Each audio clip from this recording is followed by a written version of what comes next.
ضرورت لاحق ہے، پیش ہے، وہ بات ہم اپنے رب سے نہ کہیں گے تو پھر سب سے کہہ کر کیا فائدہ ہوگا؟ آپ بتائیے، میں آپ سے کہوں مجھے جنت دے دو، آپ یہ کہیں گے میں اس بات پر قادر نہیں ہوں، جنت دینا اللہ کا کام ہے۔ بولو آپ، میں آپ سے کہوں گا کہ میرے گناہ معاف کر دو، آپ کہیں گے کہ آپ کی میری جو نوک جھوک ہوئی ہے وہ تو میں معاف کر سکتا ہوں، سراپا نیک بنانا یہ میرا کام نہیں ہے، یہ صرف اللہ کی ذات کا کام ہے۔ آپ اللہ کی ذات کو پکاریے، اللہ کے نام کو پکاریے۔ قرآن کہتا ہے فَسَبِّحْ بِحَمْدِ رَبِّكَ وَاسْتَغْفِرْ، اگر تم سچے دل سے اللہ کی تعریف کرتے رہو اور توبہ اور استغفار کرتے رہو تو رب فرماتا ہے کہ پھر تمہیں پھر ماں کے وہ نعمتیں اللہ عطا فرما دے گا جن کا تصور تم نے دنیا میں کبھی کیا ہی نہیں۔ آگے سمجھ میں یا نہیں آئی سمجھ میں؟ برابر ہمیں اور آپ کو یقیناً اللہ کی جانب چلنا ہے، وہیں دوڑنا ہے۔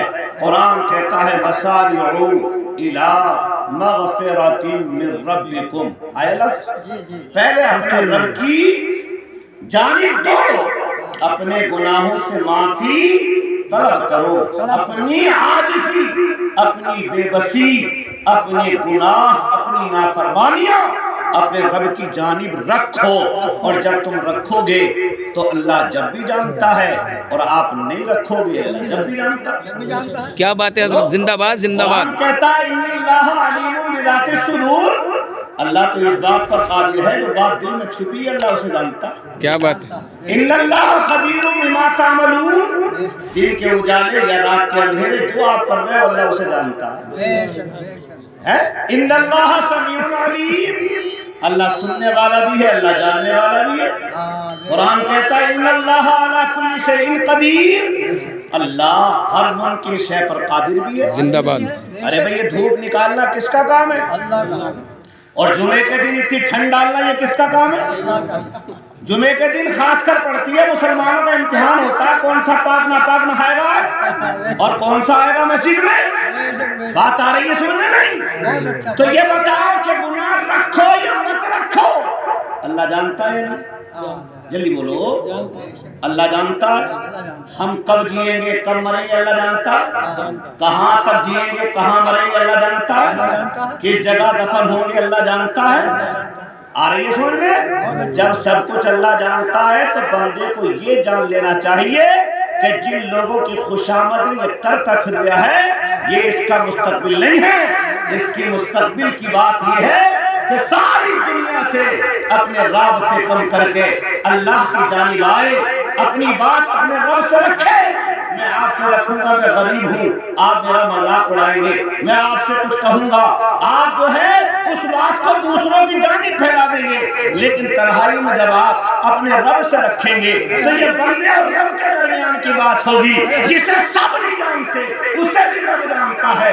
آپ صرف پکار کر دیکھو، قرآن کہتا ہے ادعونی استجب لکم، کہ دنیا والوں کو پکار رہے ہو صرف اللہ کو پکارو، تمہاری پکار سوائے اللہ کے کوئی نہیں سنتا ہے، اور جب زمانہ سنتا ہے تو اس سے پہلے بھی اللہ ہی سن لیتا ہے۔ کون سنتا ہے جلدی بولو؟ ارے جب تک ہم دوسروں سے کہتے ہیں اس سے پہلے ہی اللہ سن لیتا ہے۔ اللہ کا قرآن کہتا ہے وَنَحْنُ أَقْرَبُ إِلَيْهِ مِنْ حَبْلِ الْوَرِيدِ، جس سانس کے دورے سے آپ اور ہم زندہ ہیں اس کی دھڑکنوں سے بھی اللہ بات کرتا ہے، اور اللہ فرماتا ہم اس سے بھی قریب رہتے ہیں، جو تصورات ہیں بندے کے اس کے بھی ہم قریب رہتے ہیں۔ اب یہ بتاؤ جو سب سے قریب ہے بندہ اسی سے دور ہے؟ جلدی بولیے، آپ اندازہ لگا کے بولے۔ عالموں کی بات زمانے کو پسند اس لیے نہیں آ رہی ہے کہ سارے لوگ دنیا دار ہو گئے، اب لا محالہ دنیا دار اور دین دار کی تو قرآن ہی چلی آ رہی ہے۔ دین دار دنیا دار بننے تیار نہیں اور دنیا دار دین دار بننے تیار نہیں، تو ٹکر تو برابر کی رہے گی نہیں رہی؟ جلدی بولو، کیا حضرت کیا حضرت؟ وَذَاقَ الْبَاطِلِ إِنَّ الْبَاطِلَ كَانَ زَهُوقًا، دنیا